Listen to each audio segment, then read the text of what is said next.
Okay.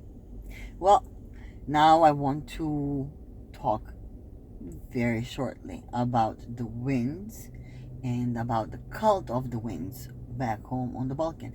And I have my notebook, which was also bought over there, where I write down everything because you can't remember stuff. So now the winds did have their cult, and I don't know about anywhere else in the world. I really don't know, but we name our winds. Our winds have names, like Polvardarets. There's Koshava. There's many other winds that blow back home, and they all have names. There is also a main father of the wind, and there is 9 sons that are the winds. So now, they say that the wind comes out from the earth through a hole, or the winds are locked up somewhere in some valley, or like a yama. Like, it's not an abyss. It is kind of like a covered hole. So they also imagine the demon of the winds as having only one eye. And if you know, the chthonic spirits have only one eye. And this having the same attribute actually says that this is a very big possibility that it is chthonic. Plus, the whole belief that the wind comes out of some kind of a hole in the ground from the earth. Now, what it says over here in my notes that kind of like couple of the saints back home by us, like Saint Panteleimon, and I don't know the English name of the saint. I'll try to find it and write it in a comment if I find it. And then Saint Procopia, and I'm pretty sure that this is a local saint. Now, Saint Panteleimon, they say that he has some of the functions of the wind, and that Saint Procopia is known as the protector of the winds. So these two saints would be connected to these nature spirits. Now, the wind also eats people, but so does the sun too, because in the stories, when somebody goes to go meet the sun first, it's very possible for them to meet the moon. But more importantly, they meet the wife of the sun, or the mother of the sun, usually the mother of the sun actually.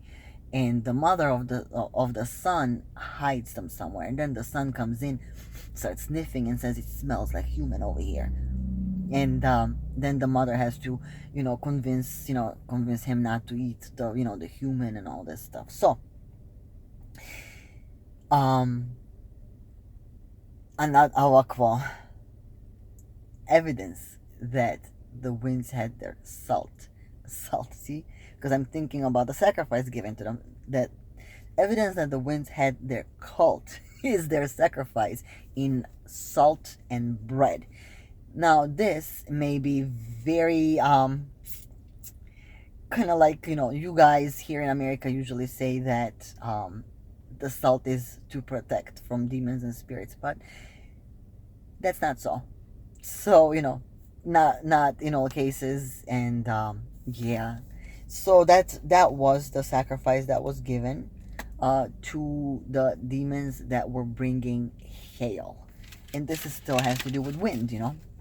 Now, they another thing that shows that they had their own cult is because some of the saint feast days are kind of like it's a celebration of or from the wind. They say, praznuju se od vetra, meaning from the wind. So those days are the saints, again, Saint Panteleimon, then Saint Stephan, the windy, Vetrovity. Then you have Saint Procopia, and then you have the Apostle Paul. Then you have Yerarha, which this is probably local too. Then you have Ogena Maria. This is fiery Mary, which she is celebrated at the end of July, which is the hottest days of the summer. And then you have Saint Pitka, and you have Mironosna Maria, peace bringing Maria, Mary. And they say that another evidence that the wind is a demon. I always do the quotes because I don't see them as demons. Um, but our people do because they're so Christian. So, right? So, another evidence that this is a demon is how you protect yourself against it and, like, shoo it off. So, you spit at it, you throw a knife at it, or you burn a rag or opinak. That is the old-fashioned traditional wear shoes for the people of the village. My hands are shaking because I did back and chest at the gym and I can't hold my camera. So they burn these things so that this demon from the stench will run away. And that's it for today. This is 6 minutes. It's longer than I thought it would be. Anyways, bye.